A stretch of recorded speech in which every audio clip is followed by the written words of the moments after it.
¿A cuántas personas secuestró usted? 21 total. ¿Y cómo elegían ustedes a sus víctimas? Por medio de que alguien le pusiera, que tuviera dinero. Porque ellos sacan la investigación. Dentro de la amplia gama de criminales mexicanos destacados, hay uno en particular que brilla con luces intermitentes pero propias. Durante poco más de 3 años, los empresarios y comerciantes del país vivían bajo el miedo constante de ser sus siguientes víctimas, pues sabían que lo mejor que podrían perder sería una de sus orejas. Daniel Arizmendi López y su banda serán recordados durante generaciones tras haber sembrado el pánico. Esta es la historia del secuestrador más prolífico de los tiempos modernos, también apodado como el Mocha Orejas. En agosto de 1998, un grupo conformado por elementos del Ejército, la Policía Judicial, además del Centro de Investigaciones y Seguridad Nacional, irrumpió en la casa de seguridad de uno de los secuestradores más exitosos en la historia de México. Tras semanas de trabajo de inteligencia, habían logrado intervenir los teléfonos celulares de los miembros de la banda para recopilar toda la información necesaria para su captura. En el lugar lograron recuperar una hielera con 8 millones de pesos, producto de los pagos por el rescate de sus víctimas que habían hecho las familias, además de arrestar a 3 miembros de la banda de secuestradores, entre ellos Dulce Paz Vanegas, amante del líder criminal. Durante el arresto, los oficiales de policía les hicieron una oferta imposible de rechazar. El trato era simple: cooperar para la captura de Daniel Arizmendi a cambio de una condena menor a la que enfrentarían o ser condenados a pasar toda una vida en prisión. Al grupo, pues no le fue difícil llegar a una decisión. Con el celular intervenido y la cooperación de los miembros de la banda, los oficiales establecieron un perímetro en el lugar cercano al Toreo de 4 Caminos, un recinto utilizado para corridas de toros en el Estado de México. Luego de esto, pidieron a los miembros de la banda contactar a su líder para pactar una reunión. Tras haberse comunicado con él en 3 ocasiones, finalmente lograron convencerlo del punto del encuentro. Daniel no tenía la más remota idea de que los policías estaban esperándolo. Cuando se presentó en el lugar, fue rodeado de inmediato por los elementos de seguridad. En su vehículo encontraron 5 millones de pesos, $500,000 y un arma. Estas grandes sumas de dinero estaban destinadas para el pago de sus cómplices y de los elementos de la policía que lo ayudaban durante sus golpes. Fue así como las autoridades lograron capturar al secuestrador más peligroso y afamado de México. Sin embargo, ¿qué fue lo que lo llevó a tomar un camino delictivo y corromper a las autoridades en el proceso? Pues déjame te cuento. Daniel Arizmendi López nació en el estado de Morelos el 22 de julio del año 58, producto de la unión entre María López y Catarino Arizmendi, quienes tuvieron otros 3 hijos, Ubaldo, Aurelio y Diego, siendo Daniel el segundo en ser bienvenido a la familia. Desde su nacimiento y durante toda su vida fue conocido por sus prominentes orejas, ganándose diversos apodos y siendo objeto de burlas durante su niñez. Durante sus primeros años de infancia tuvo que vivir de primera mano la violencia intrafamiliar, pues su padre solía regresar a casa ebrio. Todos los días tras terminar de trabajar en un taller de costura, acudía a un bar para ahogar sus problemas, sus penas, principalmente ocasionados por la falta de dinero, pues alimentar a una gran familia sin duda requiere suficientes recursos. Al llegar a casa, desquitaba su furia con su familia, golpeando a su esposa e hijos sin el menor reparo. Además de esto, Catarino era un hombre muy celoso. En ocasiones se presentaba en el lugar de trabajo de su esposa esperando encontrarla con otro hombre, algo que obviamente nunca sucedió. No conforme con esto, María solía desahogar su frustración con Daniel, a quien golpeaba hasta el cansancio mientras se burlaba de la forma de sus oídos o de sus orejas. Esto generó un gran resentimiento de pequeño.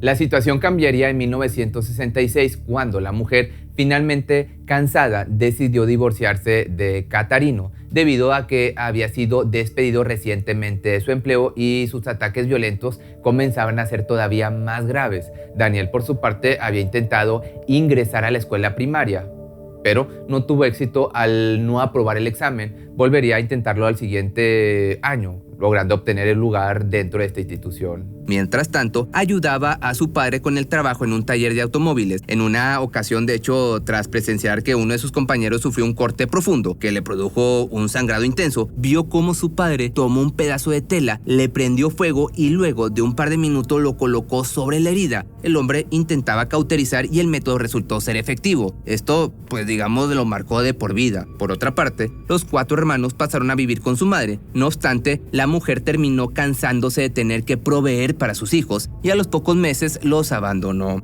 Daniel y sus hermanos no tuvieron mayor opción que mudarse con su padre al Estado de México. Pese a haber tenido problemas para ingresar a la primaria, Daniel era considerado como buen estudiante, amistoso y dedicado, pero reprobó el 5º año de primaria, además de dejar sus estudios inconclusos a los 16 años. Tras abandonar la escuela, Daniel comenzó a trabajar en el taller de su padre, donde fabricaban bufandas, gorras y ropa para bebés. Su salario era un poco mayor del mínimo permitido por las leyes, pero seguía considerando que no era suficiente para cubrir sus necesidades. Ese mismo año fue detenido por la policía luego de haber sido encontrado robando autopartes en compañía de su hermano. Ambos fueron liberados luego de unas semanas. A los 20 años conoció a María de Lourdes Arias, estudiante de preparatoria con quien comenzó un noviazgo. Ese mismo año contrajeron matrimonio luego de que la joven quedara embarazada del primer hijo que tendría la pareja, también llamado Daniel.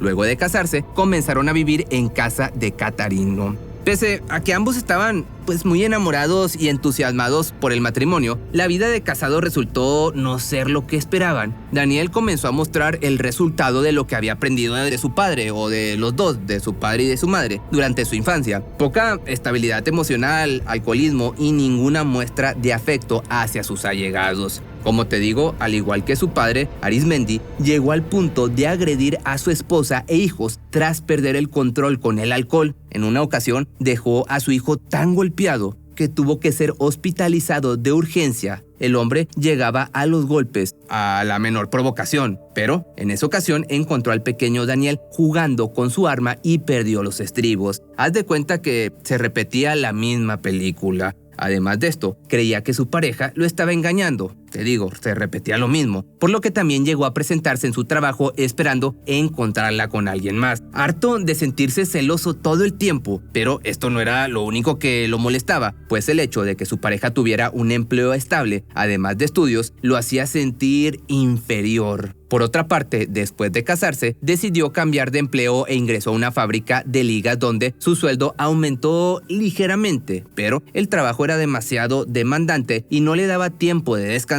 por lo que optaría por renunciar al poco tiempo para ingresar a la Secretaría de Marina, donde su función era contar cartuchos de los diversos calibres que manejaban, lavar autos o barrer. Nuevamente, el rigor de su empleo sería más de lo que podía manejar, por lo que nuevamente dejaría su puesto para probar su suerte como chofer particular de un contratista muy exitoso en el Estado de México. Finalmente, con esto había encontrado un empleo estable, pues duró 4 años en su puesto. Por otra parte, en el año del 82, la pareja logró ahorrar lo suficiente para comprar una combi que era comúnmente utilizada como transporte público y decidieron emprender en esta idea. Pese a que obtenía las ganancias suficientes, Daniel consideró que era demasiado el tiempo invertido y decidió abandonar el proyecto.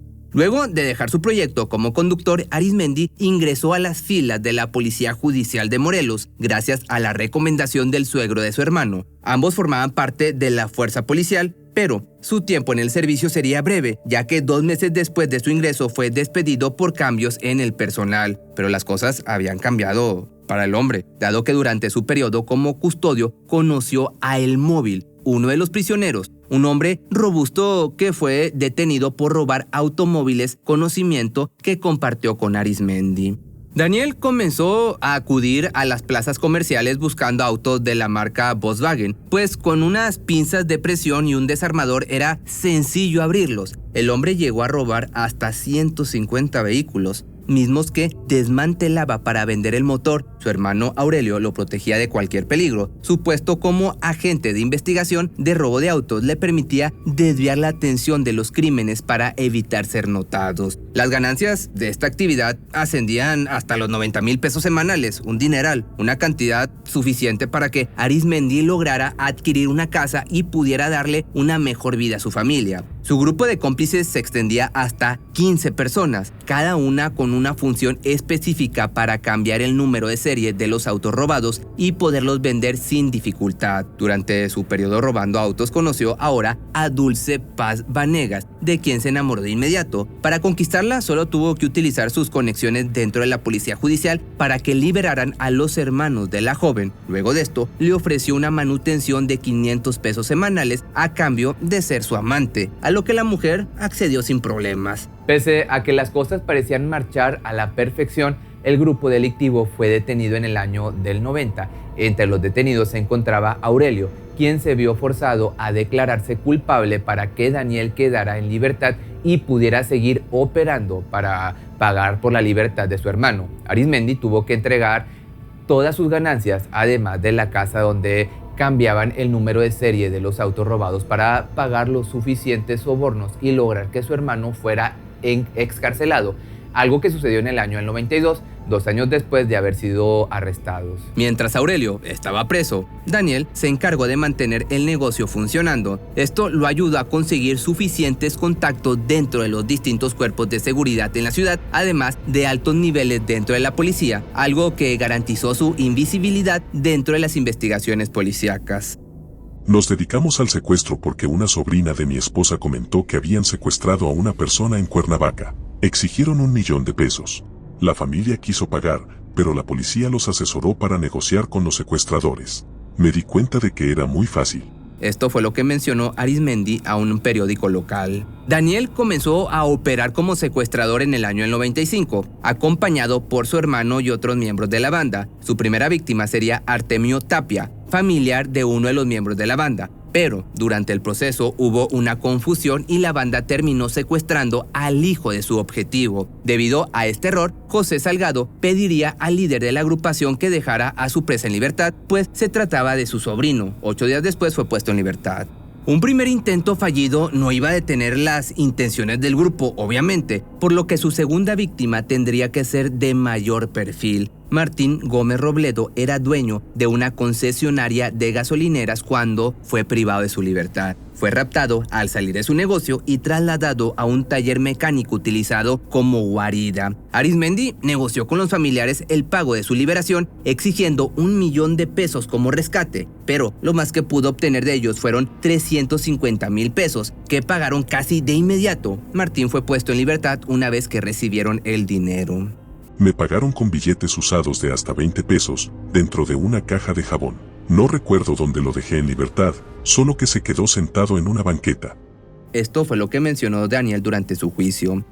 En vista de su éxito, Arizmendi decidió ampliar las operaciones del negocio, incluyendo a todos sus familiares, amigos y hasta su amante, que le ayudaba a hacer la vigilancia previa a cada golpe. ¿Desde cuándo involucró usted a su familia en estos actos delictivos, en los secuestros? Pues no sé si sea delito el que sepan, ¿verdad? que hayas hecho un secuestro, porque eso fue lo primero. Posteriormente los hice que sacaran unas credenciales para que compraran unas propiedades y no me pudieran detectar. Eso es todo, sí. Su siguiente secuestro ocurrió a finales del año del 95. En esta ocasión, la víctima se trataba de Leobardo Pineda. El hombre poseía bodegas en el Estado de México y era aún más acaudalado que sus objetivos anteriores. Daniel exigió no 1, sino 5 millones de pesos a la familia a cambio de su libertad, pero logró obtener o negociar el pago de 1.2 millones de pesos. Sin embargo, luego de 2 meses de cautiverio, los familiares no habían pagado la cifra acordada. Arizmendi tuvo un arrebato violento, tomó unas tijeras utilizadas para cortar pollo, preparó cenizas de un trapo quemado, tal como había aprendido durante sus años en el taller, y cercenó la oreja de Pineda de un solo corte. Luego de esto llamó a la esposa de su víctima para indicarle el lugar donde encontraría una prueba de su seriedad. Cuando la mujer encontró la oreja de su esposo, no dudó en llamar de vuelta al secuestrador para asegurarle que tendría el dinero al día siguiente. Pactaron la entrega, pero durante la transacción el hombre asignado para la recolección fue detenido por las autoridades y el pago nunca llegó a su destino. Al siguiente día, Arizmendi tomó la decisión de quitarle la vida. Una vez más, llamó a la esposa de Leobardo para reclamarle el no haber pagado y confesarle que eran sus últimos minutos de vida. Uno de los miembros de la banda fue el encargado de darle un disparo en la sien. Nuevamente, Arizmendi llamó a la mujer para indicarle exactamente dónde podría recuperar el cuerpo de la víctima como señal de agradecimiento por haber pagado, aunque no recibiera el dinero. Yo supe del secuestro y asesinato de Leobardo Pineda porque el excomandante Ángel Vivanco llevó a mi casa copias del expediente iniciado contra Jesús Luna Sesma, Joaquín Parra Zúñiga, Raciel Parra Arroyo y Daniel Arizmendi. Gracias a Vivanco, mi esposo se enteraba de cómo, quién y por qué lo andaban buscando. Esto lo señaló María de Lourdes a las autoridades luego de su captura. ¿Quién lo protegía a usted y a su banda? Los periódicos mencionaron a muchas personas, nunca me protegió a nadie directamente. Únicamente participó en un secuestro uno de la federal que se llama Ángel. Arizmendi estaba prosperando como secuestrador. Una de sus primeras adquisiciones importantes fue una discoteca en la ciudad de Neza, cuya finalidad sería lavar dinero y la distribución de estupefacientes. El hombre era conocido por involucrarse en cada aspecto de su negocio, desde participar durante el rapto hasta la administración de todos los recursos que obtenían y el proceso de lavado. Al poco tiempo la banda había logrado hacerse de armas, vehículos y propiedades que utilizaban como casas de seguridad. Todo esto bajo la protección de los elementos de las corporaciones de seguridad que tenía bajo su nómina. Con todo esto, el grupo continuó su método de operación, sintiéndose intocables hasta mediados de 1996, cuando secuestraron a Carlio Alonso Hernández, hijo de un empresario. La organización designó 4 hombres para su cuidado, pero huyeron del lugar cuando supieron que la policía judicial vigilaba la zona. Daniel y otros 2 miembros del grupo acudieron a la casa de seguridad para recuperar a su víctima. Una vez ahí, trasladaron a Carlio hacia la discoteca en Ciudad Neza. El negocio se encontraba abandonado dado que no podía ni siquiera cubrir el costo operativo del lugar. El rehén luego fue trasladado hacia la planta alta del lugar. Segundos más tarde había perdido una oreja. Fue cauterizado con las cenizas de un trapo y enviado a un pequeño cuarto en las bodegas. Horas más tarde, el hermano de Hernández recibió un frasco de Gerber con la parte cercenada de Carlio. 2 días después, el edificio estaba rodeado por elementos de la policía, pero para su propia suerte, Daniel había abandonado este lugar antes de la llegada de los oficiales. Sin embargo, recibió la llamada de uno de sus empleados para informarle la situación. 3 miembros de su grupo fueron detenidos y estaban a punto de ser procesados penalmente. Los agentes rescataron a Hernández a salvo. Arizmendi, por su parte, se comunicó con el oficial a cargo de los arrestos para intentar negociar la liberación de sus hombres, pese a que sus intentos fueron en vano. Uno de sus cómplices, Ángel Vivanco, excomandante de la policía, se presentó en la escena para negociar con sus antiguos colegas. Luego de un par de minutos, el hombre acordó con los policías el pago de 30,000 pesos para la liberación de cada uno de los detenidos. Sin embargo, en esta ocasión, los crímenes y la reputación de Daniel eran imposibles de ignorar, además de que estaba siendo señalado por Carlio como su captor, por lo que su figura no podía seguir recibiendo protección, aunque eso sí, el líder negoció para mantener a su esposa fuera de la investigación, pagando 150,000 pesos a los comandantes de la policía. Pese a que Vivanco llevó a cabo los acuerdos, no lograron liberar a los detenidos. Mientras tanto, Arizmendi y su esposa observaban cómo las unidades de policía se alejaban de su hogar. La familia de Carlio Hernández, por otra parte, no iban a descansar hasta que se hiciera justicia. Se aseguraron de darle seguimiento al caso e informaron a la Policía Federal, además de la Procuraduría de Justicia del Distrito Federal y la Procuraduría General de la República.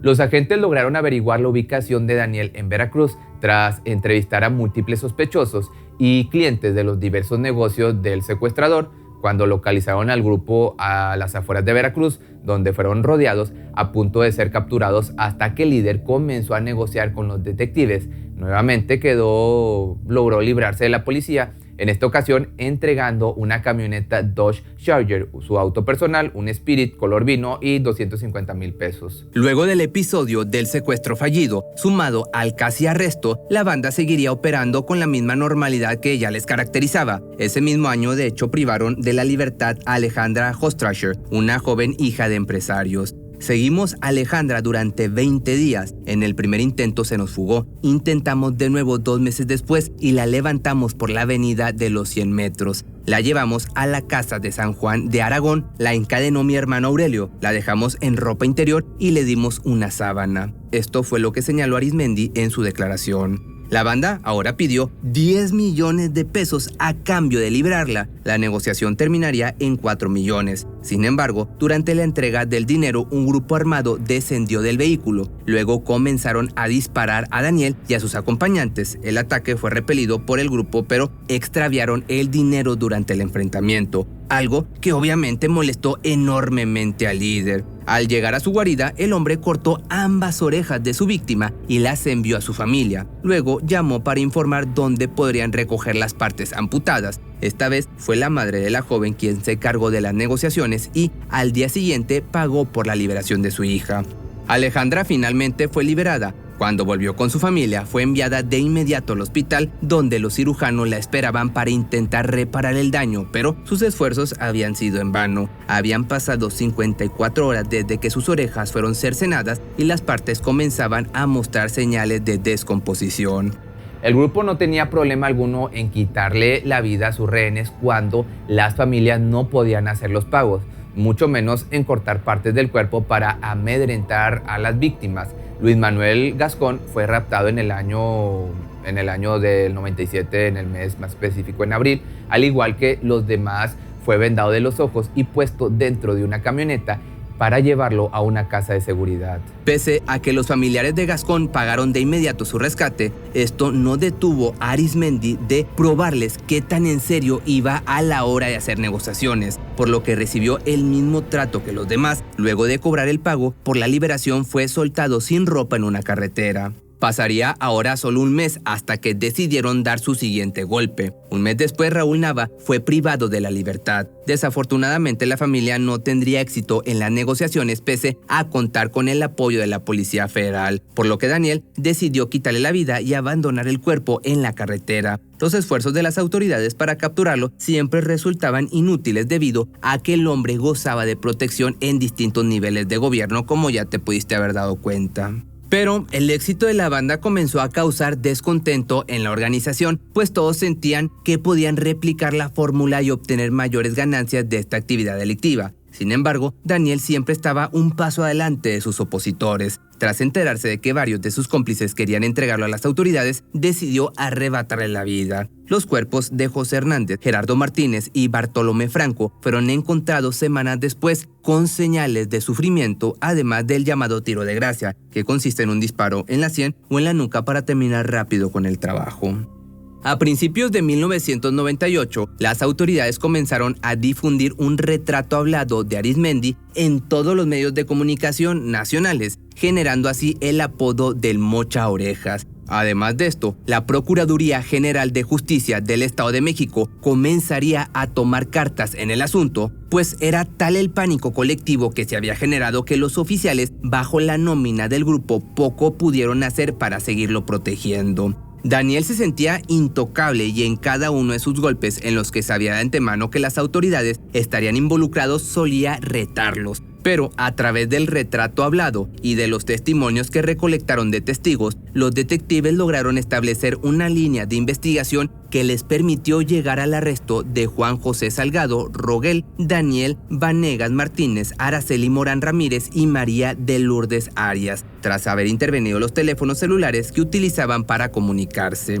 El grupo conformado por el Mocha Oreja comenzaba a verse reducido tras los homicidios y los arrestos. Sin embargo, esto no detendría la ambición del líder por seguir operando de la misma forma. Su última víctima fue Raúl Nieto del Río, un empresario de Querétaro que había logrado escapar de las garras de la banda en 2 ocasiones, pero durante el tercer intento de rapto uno de los acompañantes de Arizmendi golpeó a su objetivo con tanta fuerza que le ocasionó un episodio de convulsiones, además de que recibió un disparo a la altura del pecho. Luego de conseguir raptarlo, Daniel se percató de que su objetivo no iba a sobrevivir a las heridas, por lo que decidió cortarle las orejas en ese momento y pidió a sus secuaces que prepararan una tumba dentro de una de sus casas de seguridad para eliminar toda evidencia. Los miembros del grupo excavaron un pozo, mismo que rellenaron con cemento y los restos del nieto. Luego de esto enviaron las 2 orejas a los familiares, que se mostraron dispuestos a negociar y pagar por el rescate a cambio de una prueba de vida adicional a lo que había recibido. Arizmendi forzó a sus secuaces a recuperar los restos, rompiendo el concreto y la tumba que cavaron.